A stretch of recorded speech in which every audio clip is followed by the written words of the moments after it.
وہ کہے گا بھی میں نے تعویذ باندھا ہے مجھے تو شفا مل گئی ہے۔ کہ بعض اوقات آدمی تعویذ پہنتا ہے، دھاگا باندھتا ہے، کڑا پہنتا ہے، اور پھر اس کو محسوس ہوتا ہے کہ اس کی بیماری کم ہو گئی، اس کی بیماری ختم ہو گئی، یا اس کی تکلیف ختم ہو گئی، ہونے کو ہو جاتا ہے۔ اب کیسے ممکن ہے کہ اللہ نے تو اس کو سبب نہیں بنایا اور نہ وہ حصی سبب ہے، اور پھر بھی اس سے کسی کی بیماری ختم ہو جائے یا اس کو احساس و محسوس ہو اس کی بیماری ختم ہو گئی؟ اس کی 3 وجوہات ہیں۔ پہلی چیز کیا ہے؟ نفسیاتی شعور۔ کیا معنی ہے اس کا؟ ہاں، سوچتا ہے، اس کا مائنڈ ہوتا ہے کہ اس کے مائنڈ میں آتا ہے کہ اس سے شفا مل جاتی ہے۔ صرف اس کا ذہن ہے کہ میں یہ چیز کروں گا تو میری درد ختم ہو جائے گی، میری بیماری ختم ہو جائے گی۔ صرف اس کا ایک مائنڈ بنا ہوا ہے، اس کا ذہن پہلے سے بنا ہوا ہے، اور یہ چیز ہوتی ہے۔ بعض اوقات آدمی کے کسی چیز پر ایسا یقین ہوتا ہے کہ ہاں یہ چیز کروں گا تو ہو جائے گا، بس وہاں وہ چیز کرے گا تو اگرچہ بیماری نہ بھی ختم ہو لیکن اس کو شعور ہوگا کہ میری بیماری کم ہو گئی، ختم ہو گئی۔ اس لیے بعض اوقات آدمی کڑا دھاگا کچھ اللہ کچھ طرح کی چیز پہنتا کرتا ہے اور اس کو محسوس ہوتا ہے کہ اس کی تکلیف ختم ہوگی، اس کی بیماری وہ ختم ہی ہوئی تھی، لیکن صرف اس کا جو مائنڈ بنا ہوتا ہے اس کے مطابق اس کو محسوس ہوتا ہے۔ صرف ایک چیز یہ ہے۔ دوسری چیز کیا ہے؟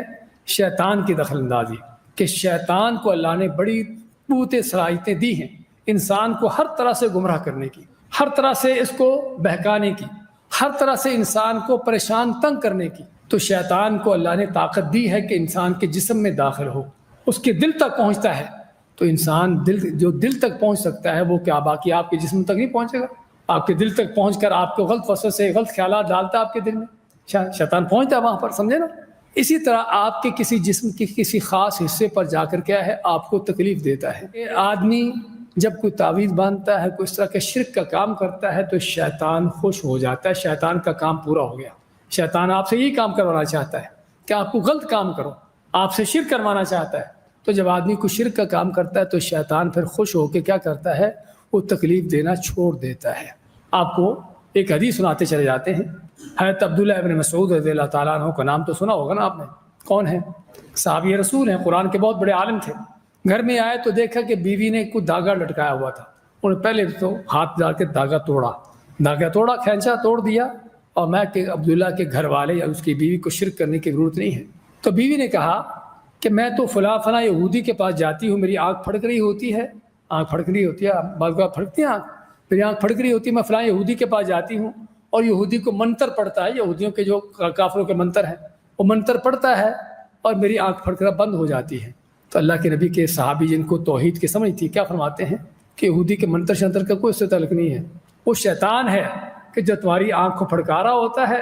اب یہودی جب شرکیہ منتر پڑتا ہے تو شیطان کا کام پورا ہو جاتا ہے، وہ جو شرک اس نے کروانا ہوتا ہے کروا لیا اس نے، وہ آنکھ پھڑکانا بند کر دیتا ہے۔ اور یہ حقیقت ہے بھائیو کہ شیطان انسان کے جسم میں داخل ہو کر اس کو کوئی تکلیف دے رہا ہوتا ہے۔ آدمی جب کوئی شرکیہ کام کرتا ہے تعویذ جیسا، کڑے دھاگے جیسا، تو شیطان کا کام پورا ہو جاتا ہے، وہ تکلیف دینا بند کر دیتا ہے۔ عورت کو بچہ نہیں ہو رہا، 10 سال ہوئے شادی ہوئے، میڈیکل سے طرح طرح کے علاج کیے، آخر میں کوئی تعویذ، کوئی دھاگا، کوئی اس طرح کا شرکیہ کام کیا۔ اب شیطان نے کیا کیا ہوتا ہے؟ عورت کے رحم کو بند کیا ہوتا ہے، لاک لگا ہوتا ہے اس پر، بند کیا ہوتا ہے، بچہ کیسے پیدا ہو؟ تو جب آدمی کچھ اس طرح کا شرک کا کام کرتا ہے تو شیطان کا کام پورا ہو گیا۔ اب کیا ہے؟ وہ رحم کا جو بند کیا ہوا تو اس کو کھول دیتا ہے، اب بچہ پیدا ہو گیا، اور آدمی سمجھتا ہے کہ میں نے یہ تعویذ باندھا تھا تو بچہ پیدا ہوا ہے، سمجھے نا؟ یہ تعویذ باندھا ہے تو مجھے شفا ملی ہے، یہ دھاگا کڑا پہنا ہے تو مجھے شفا ملی ہے۔ آدمی سے یہ سمجھتا ہے۔ اس لیے میں چاہتا ہوں اس چیز کو مد نظر رکھیں کہ بعض اوقات آدمی غیر شرعی غلط کام کر کے بھی اس کو سمجھتا ہے کہ اسے شفا ملی، یا تو وہ ایک صرف اس کا مائنڈ ہوتا ہے، شعور ہوتا ہے، یا پھر اس کا شیطان ہوتا ہے جو اس کو تنگ کر رہا ہوتا ہے، تکلیف دے رہا ہوتا ہے، اور شیطان وہ تکلیف دینا بند کر دیتا ہے۔ تیسری چیز کیا ہے؟ تقدیر کی موافقت۔ اللہ نے ہر چیز کے ایک وقت لکھا ہوا ہے، مقدر کیا ہوا ہے۔ فرض کرو آدمی بیمار ہو گیا، اس نے علاج کروائے، میڈیسن ادھر ادھر سے، ڈاکٹروں سے، حکیموں سے، سال گزر گیا، 2 سال گزر گئے، یا وقت گزرا اور اس کی بیماری ختم نہ ہوئی۔ اللہ کی طرف سے مقدر تھا کہ اس کی بیماری 2 سال رہے گی۔ اللہ نے ہر چیز مقدر کی ہے، آپ کے علم میں ہونا چاہیے۔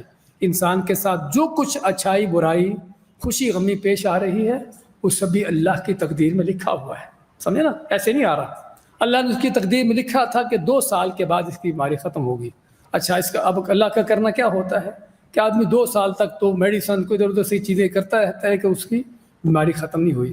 2 سال جب مکمل ہو رہے تھے, جب تقدیر میں لکھا تھا اس کی بیماری ختم ہونے کا, عین اسی وقت اس نے کوئی دھاگا باندھ لیا, کوئی تعویذ لٹکا لیا, اور اللہ کی طرف سے کیا تھا, اس کی بیماری ختم ہونے کا وقت آ چکا تھا تقدیر میں.